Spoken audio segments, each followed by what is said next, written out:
आए थे हरिभजन को ओटन लगे कपास। खोदा पहाड़ निकली चुईया।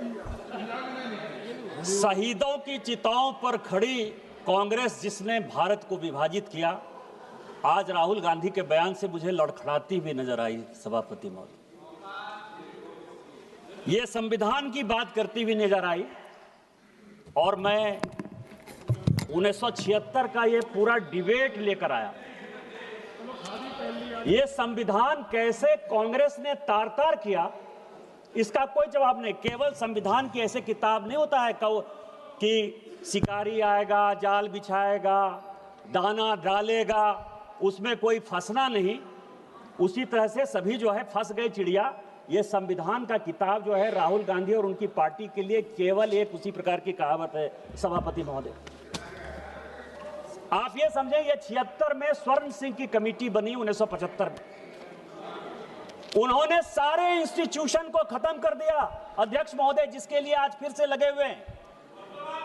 इस संविधान में 121 बार राष्ट्रपति का जिक्र है। इस संविधान में 121 बार राष्ट्रपति महोदय का जिक्र है। आपको आश्चर्य होगा कि एक संशोधन के माध्यम से राष्ट्रपति के सारे अधिकार को कांग्रेस ने खत्म कर दिया। राष्ट्रपति रबर स्टैंप हो गया। राष्ट्रपति जो कैबिनेट कह कर देगी उस पर मोहर मारना उसका अंतिम लक्ष्य हो गया। राष्ट्रपति का इंस्टीट्यूशन खत्म हो गया। इंदिरा गांधी ने इसी वोट चोरी करके जब रायबरेली का चुनाव जीता और जब फैसला हुआ कोर्ट का, तो ऐसा सिचुएशन इस व्यक्ति ने पैदा किया, इस पार्टी ने पैदा किया कि आपको आश्चर्य होगा कि 3 जज को बाईपास करके एक ऐसे चीफ जस्टिस को बना दिया जो 8.5 साल तक इसका मुख्य न्यायाधीश रहा। प्रेस की पूरी स्वतंत्रता खत्म हो गई। इंडियन एक्सप्रेस के एडिटर रामनाथ गोयनका से लेकर सारे लोग जो कुछ को कहते थे, और यह केवल इस संविधान संशोधन में हुआ। आज वो इंस्टीट्यूशन की बात करते थे, यूपीएससी जैसी संस्था, और यह पूरे सदन को जानने वाली बात है। यूपीएससी जैसी संस्था जो आईएएस और आईपीएस और ऑल इंडिया सर्विसेज को पैदा करती है। कांग्रेस का एक कार्यकर्ता बटुक सिंह 10 साल तक यूपीएससी का चेयरमैन रहा।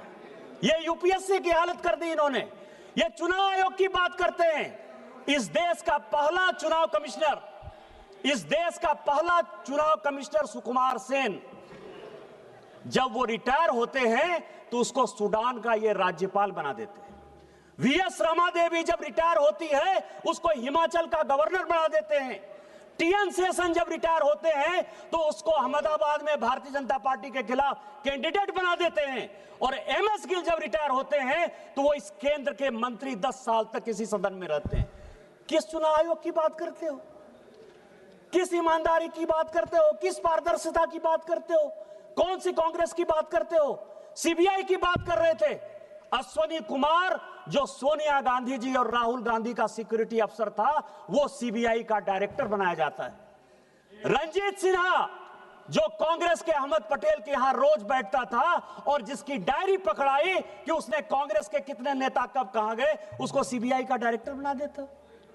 कौन सी बात कर रहे हो यार? सीबीआई का यही हाल, आईबी का यही हाल। एमके नारायण को जो है ढोते रहे, कभी गवर्नर बना दिए, केवल कभी नेशनल सिक्योरिटी एडवाइजर बना दिए। किस तरह की बात करते हो? हाँ, हम आरएसएस के हैं, हम आरएसएस के हैं। मुझे गर्व है कि हम आरएसएस के हैं, और आरएसएस के इसीलिए हैं कि ऋण है शरीरों में, ऋण है शहीदों का, मगर कैसे चुकाएंगे? ऋण है शहीदों का मगर कैसे चुकाएंगे? लहू की जब तक बूंद है तब तक तिरंगा लहराएंगे। यही आरएसएस का मापदंड है और यही हमारा विषय है। अध्यक्ष महोदय, वोट चोरी और एसआईआर, ये पूरा डॉक्यूमेंट जो है राहुल गांधी के लिए ही लेके आया। ये 1980 का, अध्यक्ष महोदय, ये 1980 का कांग्रेस का, ये क्या करना चाहते हैं ये देश को जानने वाला विषय है सर। और मैं सबसे पहले ये बताऊंगा, ये 1980 का जवाब है। पी शिवशंकर का, कांग्रेस के मंत्री थे। इंद्रजीत गुप्ता जो है, उन्होंने प्रश्न पूछा और ये कॉन्स्टिट्यूएंसी वाइज बिहार का ही चुनाव, चूंकि अभी डॉक्टर संजय जायसवाल बोल रहे थे, बिहार के काफी लोग बोले कि एसआईआर के बाद हम बड़े बहुमत से जीत कर आए हैं। आपको आश्चर्य होगा सर कि 324 की विधानसभा थी, 324 की, पूरे लिस्ट के साथ है, मैंने नहीं दिया, वो पी शिवशंकर ने इस फ्लोर पर दिया है। 81 विधानसभा में दोबारा पोल करना पड़ा, काउंटर मांड हुआ था। और इस 81 विधानसभा में यदि आप कहेंगे तो उसका नाम पढ़ दूंगा सर। विश्रामपुर में 50 जगह जो है बैलेट बॉक्स छीन लिए गए रास्ते में आते हुए। पांकी में बूथ नंबर 28 पर जो है सारे छीन लिए गए। रफीगंज में, नोखा में, भभुआ में, दिनारा में, कारातरी में, मसरख में, बख्तियारपुर में, बाढ़ में 81 जगह पर चुनाव काउंटर मांड हुआ था सर। इसी बैलेट पेपर के कारण schedule caste, schedule tribe, OBC को वोट नहीं देने दिया जा रहा था सर। आज क्या फिर से वही वापस आना चाहते हैं?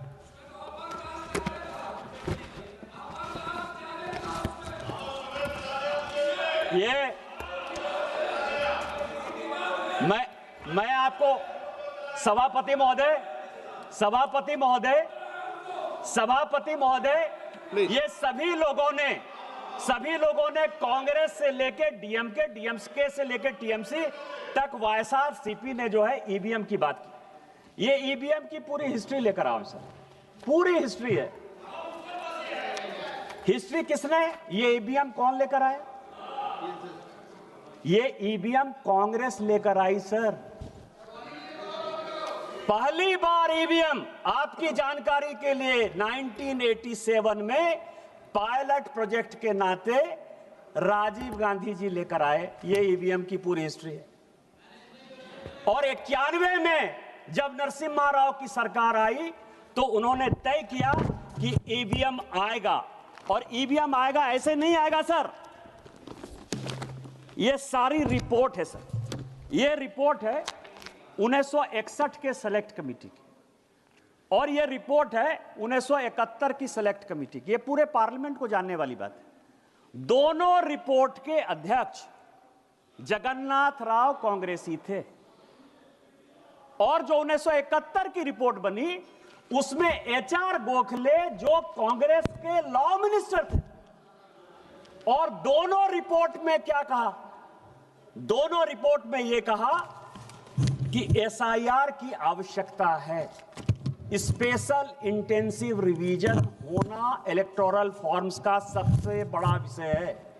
1961 में भी यही कहा, 1971 में भी यही कहा। और दूसरी बात कही 1961 में कि चुनाव इलेक्ट्रॉनिक वोटिंग मशीन से होनी चाहिए, क्योंकि राजस्थान के तत्कालीन, जिस राज्य से आप आते हैं सर, राजस्थान के तत्कालीन मुख्यमंत्री मोहनलाल सुखाड़िया का भी चुनाव अवैध इसी आधार पर हुआ था कि पूरे के पूरे बूथ लूट लिए गए। इतना ही नहीं हुआ था सर, इतना ही नहीं किया इन लोगों ने। यदि चौटाला की बात करें तो पूरा का पूरा मेहम का चुनाव काउंटर मांड हो गया था। पटना का चुनाव पूरा आरजेडी ने लूट लिया था। इंद्र कुमार गुजराल प्रधानमंत्री के तौर पर वहां चुनाव लड़ने के लिए गए थे, पूरा का पूरा उन्होंने लूट लिया था। और इस कारण से कहा गया कि ईवीएम की आवश्यकता है, नहीं ईवीएम होगा तो ये चुनाव पूरे रिगिंग हो गए। दूसरा, अटल बिहारी वाजपेयी जी इस कमेटी के मेंबर थे और एल.के. आडवाणी मेंबर थे।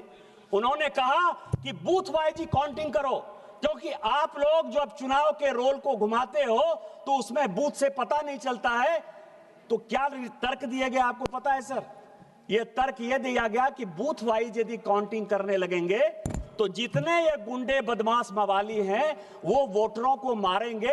इसीलिए आपको ध्यान हो, उस वक्त काउंटिंग वो होती थी जिसमें कि सभी बूथों को मिला दिया जाता था और जिसमें इनको रिगिंग करने की सबसे बड़ी सुविधा होती सर।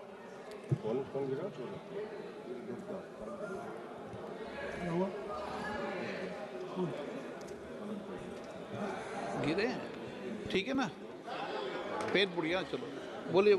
अध्यक्ष महोदय, बड़ा ये लोग, मैं आपको बताऊं कि इतिहास के पन्नों को तोड़ना मरोड़ना यदि कोई सीखे तो उसको कांग्रेस से सीख जरूर लेनी चाहिए सर।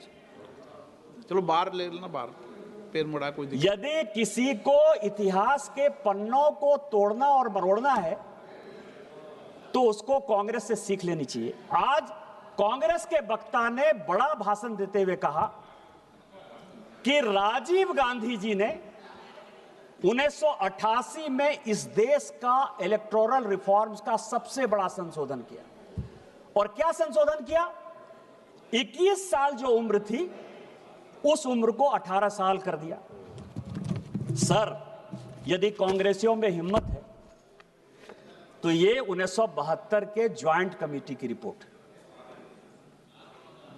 1972 के ज्वाइंट कमेटी की रिपोर्ट है जिसने कि ये रिकमेंड किया कि 21 साल के बदले 18 साल होना चाहिए, और उसको करने में अटल बिहारी वाजपेयी और लाल कृष्ण आडवाणी का नोट ऑफ डिसेंट, मैं इसको प्लेस कर दूंगा सर। ये हमने किया। आपने 16 साल, चूंकि हमको मौका नहीं मिला शासन में आने का, और 2 साल जो हम मौके में थे 77 से लेकर 80 तक, इतनी लड़ाई हो गई कि हम इंप्लीमेंट नहीं कर पाए। आप उसको 16 साल बाद इंप्लीमेंट कर पाए। आज उसके लिए आप कहते हो कि हमने ले लिया, हमने ले लिया, हमने ले लिया, हमने काम कर लिया। आज एसआईआर की जो बात हो रही है और जो महाराष्ट्र और इसकी बात हो रही है सर, आपको मैं बताऊं कि मैं बिहार का और महाराष्ट्र का रिजल्ट लेकर आया सर। एसआईआर कहां हुआ, वोट कहां बढ़े कहां घटे, और किस पार्टी को कौन सी सीटें मिली। बिहार का सर, कॉन्स्टिट्यूएंसी का नाम है वाल्मीकि नगर, डॉक्टर संजय जायसवाल बैठे हुए हैं, उनके बगल की कॉन्स्टिट्यूएंसी है।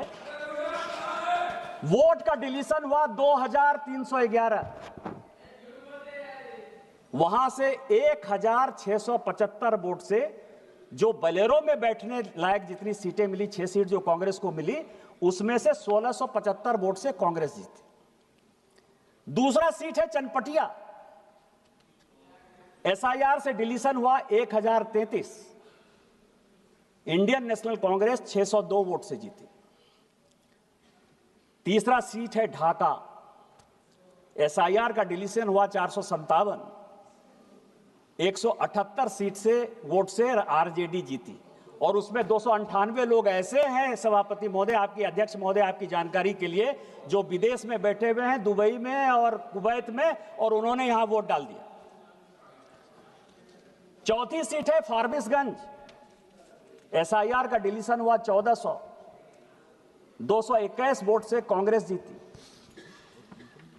पांचवी सीट है बलरामपुर, जिसमें 1468 डिलीशन हुआ और हम जीते, एलजेपी रामविलास 389 वोट से।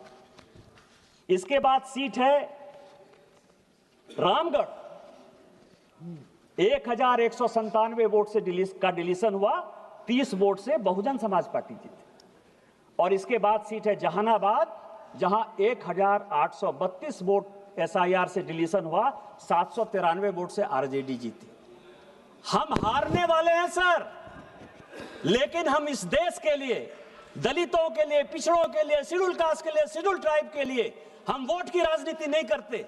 हम राजनीति देश की करते हैं कि जो लोग एसआईआर में, मेरे माँ पिताजी का नाम कटा, मेरे माँ पिताजी गांव में नहीं थे, मेरे माँ पिताजी शहर में रहते हैं, मेरे साथ दिल्ली में रहते हैं, उनका नाम कटा, और मुझे खुशी है कि उनका नाम कटा, क्योंकि वो दिल्ली में रहते हैं तो किसी कीमत पर बिहार में वोट देने के अधिकारी नहीं थे।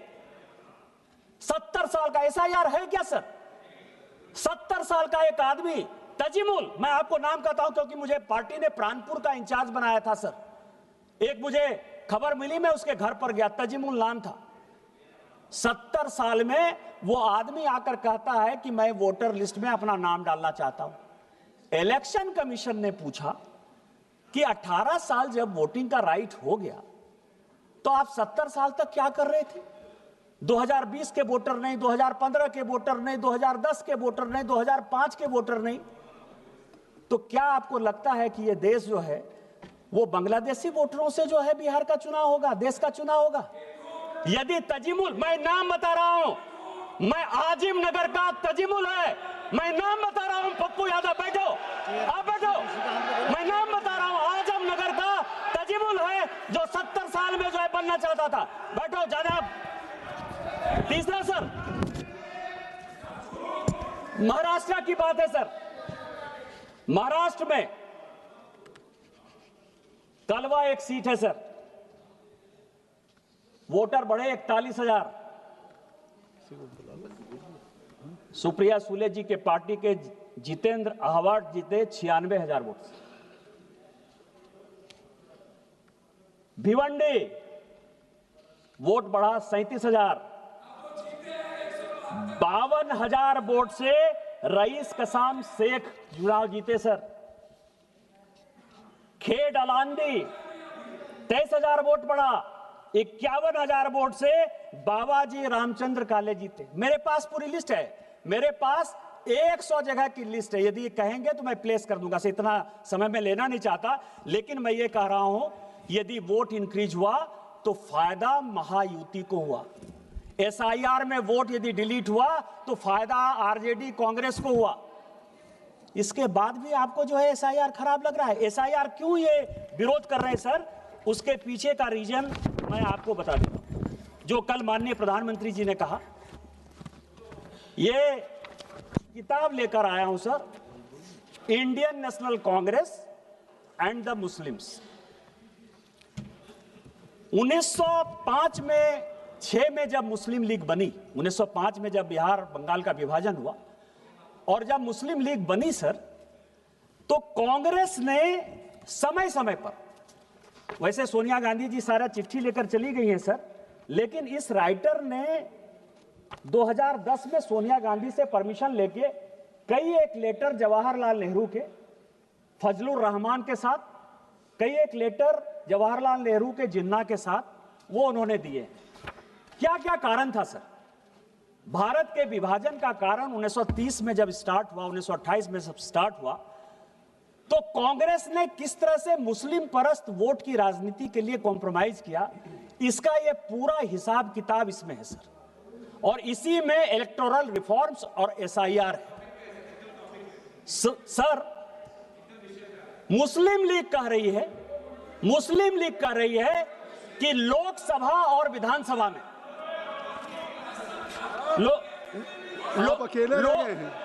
लोकसभा, पप्पू यादव जी आप बैठे बैठे मत बोलिए, जब आपका नंबर आएगा स्पीकर सर, कि लोकसभा और विधानसभा की अलग सीट हमको दो, नहीं तो हम जो है भारत का विभाजन कर देंगे। गोलमेज सम्मेलन में फैसला नहीं हुआ, 37 का चुनाव आ गया और 37 के चुनाव में एक दूसरे के साथ कैसे फ्रेंडली फाइट होना है मैं आपको बताऊं। मैं किताब रख दूंगा सर कि जिन्ना ने यदि कांग्रेस के खिलाफ बयान दिया तो नेहरू जी उसको चिट्ठी लिखते हैं कि तुम जो है मेरे खिलाफ क्यों बयान दे रहे हो, और यदि नेहरू जी ने जिन्ना के खिलाफ बयान दे दिया तो नेहरू जी तो Jinnah nothing will go on record except Nishikant Dubey ji what he is saying, nothing will go on record. आप ये समझे सर कि इसी तरह का सिचुएशन जो 1906 से लेकर 1947 तक भारत के विभाजन की रूपरेखा जिस तरह से रखी गई, उसी तरह इलेक्शन कमीशन के खिलाफ जाकर, एसआईआर के खिलाफ जाकर पूरी की पूरी कांग्रेस पार्टी उसी तह पर जाना चाहती है।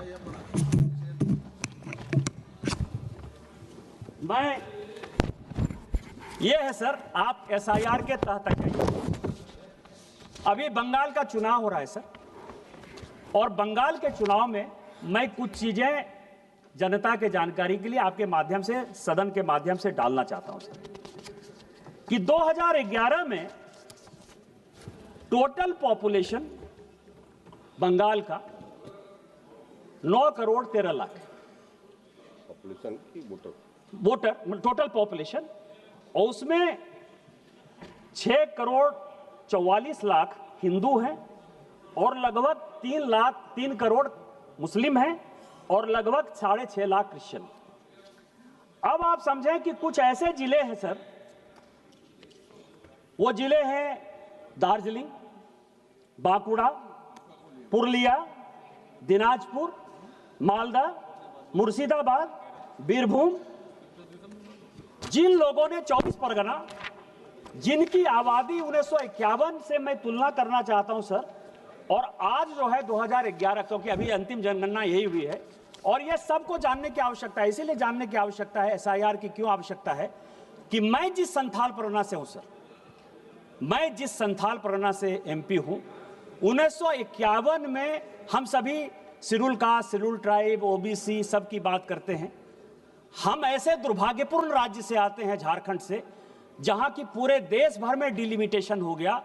हमारे यहां झारखंड में आज भी डिलिमिटेशन नहीं हुआ, और अभी जो 2026-27 में डिलिमिटेशन होगा, मैं सोचता हूं कि शायद वहां भी डिलिमिटेशन नहीं होगा। उसका कारण यह है सर कि 1951 में हमारे यहां आदिवासियों का पॉपुलेशन 45% था।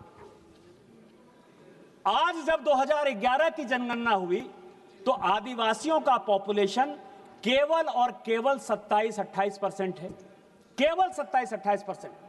और इसीलिए जब 2008 में डिलिमिटेशन होने लगा तो लोकसभा की 1 सीट और विधानसभा की 3 आदिवासी की सीट खत्म होने लगी। सभी पॉलिटिकल पार्टी ने यह फैसला किया कि आदिवासियों का सीट कम नहीं होना चाहिए, और इस कारण से हमारे यहां डिलिमिटेशन नहीं हुआ। आज जब जनगणना होगी सर, तो हमारे यहां मुश्किल से 20 से 22% आदिवासी होंगे। जिस मुसलमान की आबादी 9% थी, आज उस मुसलमान की आबादी 2011 में 24% है। पूरे देश भर में मुसलमान 4% बढ़े हैं, पूरे देश भर में मुसलमान 4% बढ़े हैं।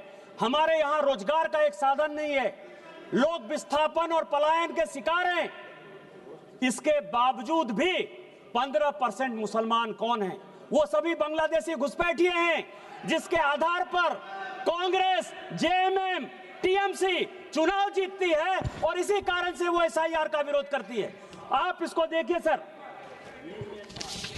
चुनाव का मैं आपको बताऊं, 24 परगना में 1941 में मुस्लिम वोट जो है वो 32% था।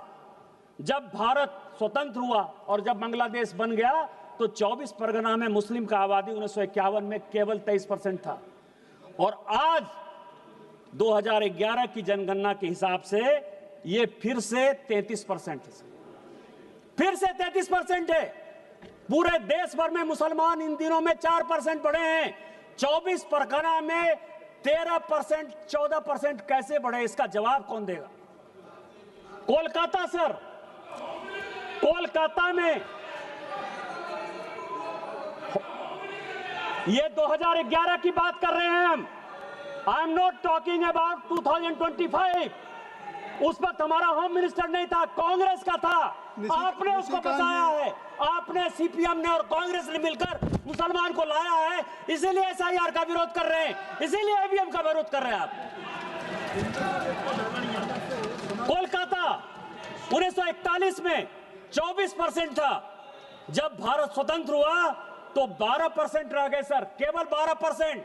ये आपको भी देखने की बात है काकोली जी, 5 साल के बाद आपका बच्चा नहीं जीत कर आएगा, मुसलमान जीत कर आएगा जो बांग्लादेशी होगा। एक मिनट निशिकांत जी, ये जो अपनी फिगर, हर मेंबर को अपनी फिगर देंगे, अगर कोई चुनौती देता है तो उसके लिए मैं कहूंगा ये अपना कॉन्फिगरेट कर देंगे, तो ऐसा नहीं है। आप बैठिए, आपको आर्टिकुलेट कर देंगे, आर्टिकुलेट कर देंगे। 12% था सर, आज 2011 की जनगणना के हिसाब से, 2011 की जनगणना के हिसाब से स्पीकर सर वो 22% है। 10% मुसलमान कोलकाता में बढ़े हैं सर। मालदा और मुर्शिदाबाद, मालदा में मुस्लिम 28% था, जब भारत स्वतंत्र हुआ तो 22% पर आ गया। आज मालदा में 46% है, मुर्शिदाबाद में 46% है। और इसीलिए लालजी जी आप बैठ जाएं, लालजी बैठ जाएं, माननीय सदस्य बैठ जाएं। ये निशिकांत दुबे जी, माननीय निशिकांत दुबे जी आप सुन लें। निशिकांत दुबे जी ने ये आज चुनाव सुधार पे बात नहीं कह रहे हैं, इसके पहले भी डेमोग्राफी के बारे में ये कई बार सवाल उठा चुके हैं इस सदन में, तो ये इनको मैंने अलाउ किया, तो इनको करने दिए। आप बैठिए सर। आप नहीं डिक्टेट करेंगे, नहीं सर। आप जाति जनगणना की मांग करते हैं, आप जाति जनगणना की मांग करते हैं, और अगर वो जातियों की जनसंख्या, गौरव गोगोई जी, अगर आप एक तरफ जाति जनगणना की मांग करते हैं और वो जाति की जनसंख्या दे रहे हैं, तो ये जनसंख्या वो दे सकते हैं, जाति की जनसंख्या दे सकते हैं। सर 24 नवंबर 1980 लालकृष्ण आडवाणी जी का प्रश्न है इलेक्टोरल रिफॉर्म्स, और वो कह रहे हैं सर, अभी राहुल गांधी जी बड़ा लंबा बोल कर गए कि प्रधानमंत्री जी मेंबर हैं, अमित शाह जी मेंबर हैं, मैं अकेले मेंबर हूं, मेरी बात नहीं सुनी जाती है। ये 24 नवंबर 1980 का लालकृष्ण आडवाणी का पार्लियामेंट में इलेक्टोरल रिफॉर्म्स पर क्वेश्चन है सर, और उसका जवाब शिवशंकर जी देते हैं। शिवशंकर जी ये देते हैं, रिकॉर्ड का चीज है सर, कि चुनाव आयोग बहुत ही ईमानदारी से काम कर रहा है, इसीलिए अपोजिशन के किसी नेता को उसके सिलेक्शन प्रोसेस में इन्वॉल्व करने की आवश्यकता नहीं। 1950 से लेकर 2014 तक आप जो है लगभग 64 साल तक आपने जिसको चाहा चुनाव आयोग का अधिकारी बैठा दिया। मदर टेरेसा पर जिस आदमी ने किताब लिखा, जो ज्वाइंट सेक्रेटरी के लिए एम्पैनल नहीं हुआ, एडिशनल सेक्रेटरी के लिए एम्पैनल नहीं हुआ, सेक्रेटरी के लिए एम्पैनल नहीं हुआ, वो नवीन चावला चीफ इलेक्शन कमिश्नर हो गया। केवल मदर टेरेसा का जो है, केवल क्रिश्चियनिटी को जब बढ़ा रहा था, केवल उसके आधार पर आपने चुनाव आयोग बना दिया। एमएस गिल, जिसने की राहुल, जब Sonia Gandhi ji office of profit के चक्कर में फंस गई और लगा कि ये दीवार हो जाएंगी, 6 साल के लिए चुनाव लड़ने के लिए काबिल नहीं रहेंगी, उस एमएस गिल को आपने जब बचाया, उसने उसके रिटायर होते ही 10 साल तक उसको ढोते रहे, आप केंद्र में मंत्री बनाए रखे। आज आप जो है 100 चूहे खा के बिल्ली चले हज को। हमने तो कम से कम एक कमेटी बना दी कि कम से कम आपको चुनाव आयोग के घोषणा के पहले, यदि आपको लगता है कि बात नहीं सुनी जाती है, तो चुनाव आयोग के घोषणा के पहले आपको लिस्ट भेज देते हैं, आप उस कमेटी के सदस्य होते हो, कम से कम नोट ऑफ डिसेंट आप लिख देते हो। हम लोगों के नेता को सर, चाहे वो अटल जी हो, चाहे आडवाणी जी हो, चाहे मोदी जी हो, चाहे अमित शाह जी हो, चाहे सुषमा जी हो, जब वो लीडर ऑफ द पार्टी थी, मुख्यमंत्री थी, तो उसको तो अखबार से ही पता चलता था ना सर। 1980 में आपने कहा कि introduction of electronic gadget for the purpose of exercise of votes हम इंप्लीमेंट करने वाले हैं।